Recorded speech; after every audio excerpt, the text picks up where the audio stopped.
That's a pretty tight fit. This is my dad's Hell's Bay Marquesa, his personal flats boat. This is his baby, and this is my bass cat, my baby, and soon to be my new office. Yeah, let's start talking about that.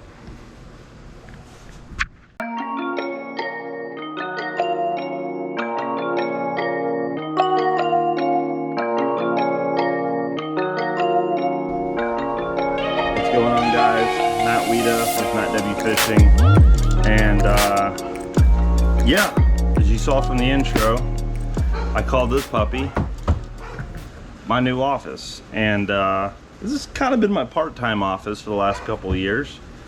You know, fishing Toyota Series, BFLs, ABAs, Rolands, King of the Glades, local stuff, fishing everything I can get my hands on, and I've made a little bit of money tournament fishing in the last couple of years, and it's been, you know, it's been a good, what I would call semi-pro regional, you know, run. I've had some good years, but that's not exactly what the purpose of this video is.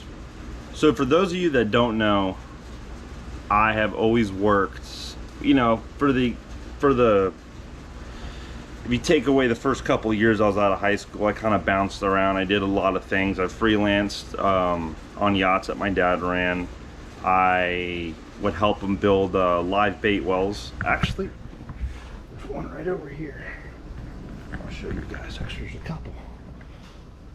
So this right here, he builds these bad jokers.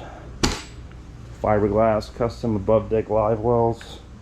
This is actually a valve system that allows you to, I can do it right, there we go. There's your external valve to control how much water flows out of these things.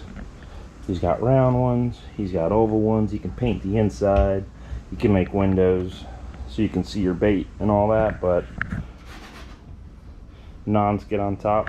But I used to help him install those. I used to help him make the sea chests that power the water to the live wells themselves, and worked on a couple of private boats. I worked a corporate job for about a year and a half. Hated that. The company was great, the people were great, but I just didn't like the 9 to 5 hours, and just the whole corporate deal. I just wasn't a fan of it. And at that point, I was given the opportunity to go work on a private boat, one I was talking about. Worked on that for 6 months. The captain wasn't what I thought he was, and there was a lot that went into that, but I was not a fan of that job. Just for the travel program and all that. And about that same time, the yacht that my dad was the captain of at the time, I believe it was a 75-foot FNS. They had a 68-foot Viking before that. I had worked on that one a little bit, fished some sailfish tournaments. They won a ton of the World Sailfish. They won the Quest for the Crest jacket, won a couple tournaments in the mix. You know, the boat that I worked on was a very successful fishing program. When I got on there, it was kind of towards the tail end of that, and it was a 75-foot FNS custom sport fish. And then from there, my boss sold that boat, got an 82-foot Viking. And at that, once we got that boat, the fishing started to slow down. Not quite as many trips, and you know, not as many tournaments. Everything started slowing way down. It just became more of like a personal boat, a trip boat kind of thing. But still, no chartering, just private owner, private program. And then a couple years ago, my boss decided to get into a 112-foot Westport yacht, which I don't know if you guys have ever seen below deck, but yes, that was basically the kind of a boat that I worked on.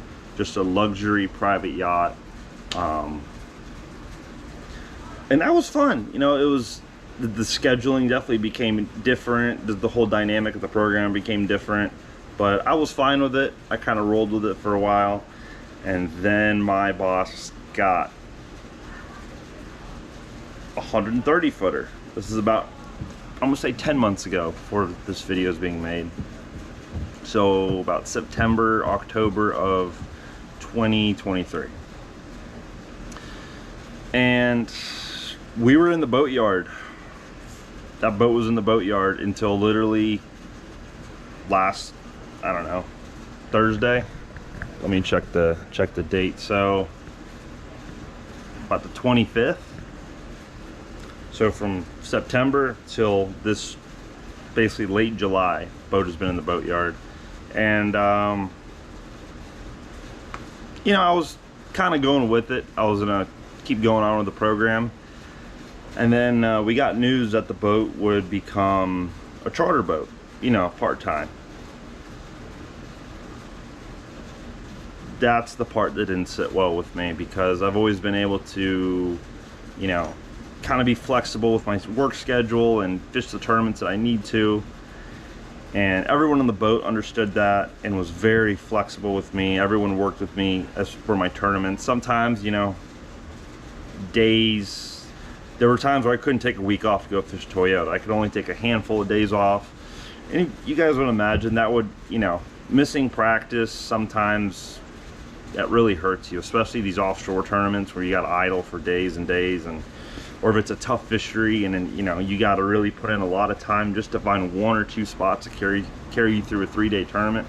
So, you know, I just dealt with it because I knew that was my job and that's what I signed up for. But once they announced the whole charter thing, I just kind of, I wasn't on board with that, figuratively speaking, and literally. So yeah, I kind of made a decision a couple months ago that I'm going to, you know, once the boat's ready to go, ready to start, you know, chartering and doing trips, that I'm gonna step down. And that day was Friday, July 26th. So yeah, I am currently, now everyone's wondering, Matt, what are you gonna do? You know, what's your, do you have a new job to go work out, another boat, or? No. This is probably gonna be the biggest, one of the biggest jumps that I've made in my life. But you know, when you're 32 years old, you kind of get to know yourself really well. And one thing about me is I don't do good when I'm comfortable. When things are comfortable and everything's, you know, status quo, everything's going smooth, everything's going the way it should be, I kind of just, I get comfortable. So that might be a little bit of an overshare, but it is what it is. But I always feel better, and I just feel more motivated, and I just seem to press forward a lot better when there's a fire under my ass, or there's a gun to my head. And that's where I'm at now. So what I'm going to be doing from here on out for work is I'm going to be doing guide trips out of this bad boy. You know, this boat has treated me very well the last 4 years, you know, knock on fiberglass. But it's, you know, it's time I do something for myself. It's time I start working for myself. And the main reason for that is so I can allow myself the time and opportunities needed for me to fully succeed in bass tournaments. And, you know, whether it be Toyotas, Bass Opens, whatever tournament it is, I can set aside the time and structure my own schedule to where I can succeed and excel in these tournaments. Because, you know, sometimes going out there with a fresh open mind and not having any practice, sometimes that helps you, especially on lakes that you know very well, like Okeechobee. I mean, I've won a couple of tournaments here on Okeechobee where I hadn't seen the lake in a week. And granted, that's not a lot of time. You know, you could really see the lake one week and go back to it the next and use the information that you saw to put together a great day of fishing. And a lot of guys that practice right before the event, they get this preconceived notion like, man, they were smoking a burner worm yesterday, man, they're eating topwater really good, and the next day they won't even touch it, and they spend at least 30% of their fishing time, forget if they're fishing day, their fishing time, just trying to make that work. And I think that's the one good thing about fishing without practice, is you kind of go out there with an open mind. You have 10 rods on deck and you just sample everything. So, and you know, another big thing about becoming a guide is it allows you to stay out on the water all the time. Obviously, if you're not doing that, you're not making money. But being out on the water constantly, you know, and especially teaching people, whether it be knots, how to cast, you know, fish positioning, if you get that in depth, rod actions, rod powers, reel speeds, electronics. I mean, once you start teaching people and showing them what's going on a day-to-day basis, that kind of reinstates in your head the things that you do. Like, a lot of times on the water, you know, we've been out there, us as fishermen, we've been out there for a long time, and we just make decisions without even thinking twice about them. Like, and then, you know, sometimes it's the wrong decision. But when you're out taking people fishing, you're trying to put them on fish, you're trying to show them what you're doing and why you're doing it, you kind of start speaking things out loud, and you kind of start putting rationalization behind your decisions. Like, you know, maybe you're fishing on the southwest side of Lake Okeechobee, and, you know, you had a nice light east wind in the morning, not enough to affect anything. And then maybe it's January, and there's a cold front coming from the north, and that morning when you took off, the weather was nice, but at around 9:30 a.m., 10 a.m., you're going to get that big system to come start creeping in from the north. And sure enough, that weather, that front starts coming in, the weather starts changing, the wind starts changing, it starts blowing out of the northeast, the lake starts getting picked up a little bit, and you know, that front coming in is also going to, while it may close the fishing opportunities on the side of the lake that you're on because of the weather, it may open up fishing opportunities on a different side of the lake because the lake starts changing, the water starts moving, current starts getting right, fish start conjugating in little cut mouths and things like that. And being on the water a lot, you kind of figure out where those spots are. And you go from having a great morning with your clients to having to pick up the trolling motor, run 15 miles, sit the boat down, and put your customers back on fish. And, you know, a lot of times they're going to ask you, you know, why did we leave, you know, or you know, what made you come here? And then you have to speak it out to them. And a lot of times, as you're talking things out, you also realize that other decisions, other factors went into your decision making. And you're like, you know, I didn't just come here because the wind turned northeast. I came here because this time of year, a lot of spawning fish get here, and this is their, you know, their main lake to backwater. This is their little migration route, and this is kind of a little hard spot or a shell bar, or I mean, like a little bit different growing. You know, maybe the bottom's a little different. So instead of the grass being really thick and matted up, it's kind of broken up here and allows the fish to kind of stage, or even to spawn further out if they want to. And, you know, you think about those things and you break those things down, and then it just makes you think, you know, where else on this lake is there something like this that I could possibly duplicate or replicate and, you know, have greater or equal success. So things like that, I'm really looking forward to. You know what, you go out there and sometimes it's the fishing tour, but it's not, you know, it's not like a tournament where you're like, you know what, I think this might be the spot if we just give it time and wait it out. Let's just stick around here. You're a tournament fisherman. You know in the back of your head that there's potential, that things can happen. The thing is, when you have clients and the fishing's tough, and you're in an area for about 30, 45 minutes and it's not happening, you better pick your butt up and start moving and put those people on fish, because that's why they paid you. They're not sitting there to wait out a spot for 6 hours. You know, that's your deal in the tournament. Their deal is, I paid you a good amount of money, I want you to put me on some fish. I mean, that's what the whole day is based on. And granted, being on a guide trip is about having fun, meeting people, you know, showing them things. But at the end of the day, they paid, unless they tell you otherwise, they paid you to put them on fish.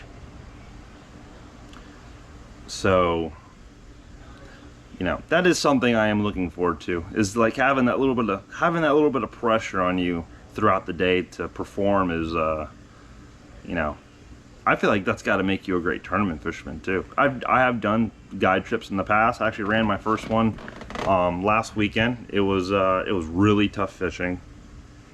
At the end of the day there, my clients were able to get on a little flurry. Everybody caught some fish, even ran into some hybrids. Saw some manatees, saw some gators, saw some wily locals. It was, you know, they got a kick out of everything. So that was, you know, it was really good taking them out, showing them Lake Okeechobee for the first time. The fishing did not showcase the lake the way it could have, but, you know, they still had a good time, still caught some fish. I think they're going to be repeat customers. You know, they're just super nice people overall. But what I'm trying to get to is, I basically given my whole life up. I've taken off the golden handcuffs, and I'm gonna do my own thing. I'm gonna start guiding on Lake Okeechobee.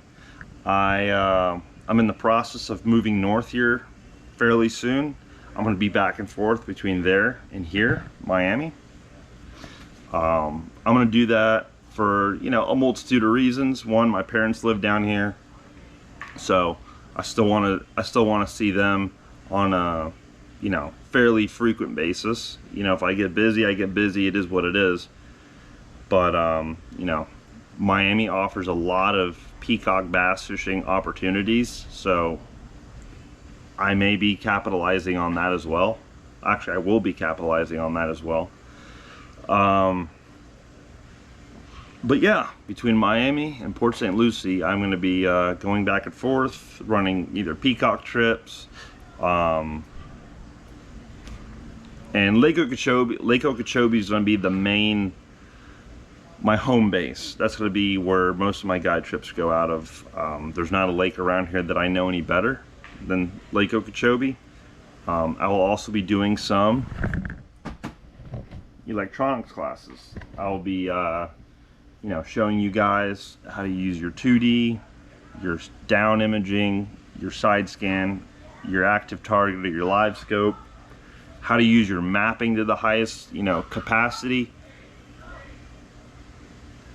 I'm going to be doing a little bit of everything, and there's like a guide trip or a sort of, you know, instructional trip that you guys want. You know, you're like, hey, I suck at throwing a popping frog. You can call me or text me, whatever, get a hold of me, tell me, hey Matt, I really want to go to Okeechobee, but I really want to learn how to throw a popping frog. I really want to learn how to set the hook properly, work the bait, what's the best gear.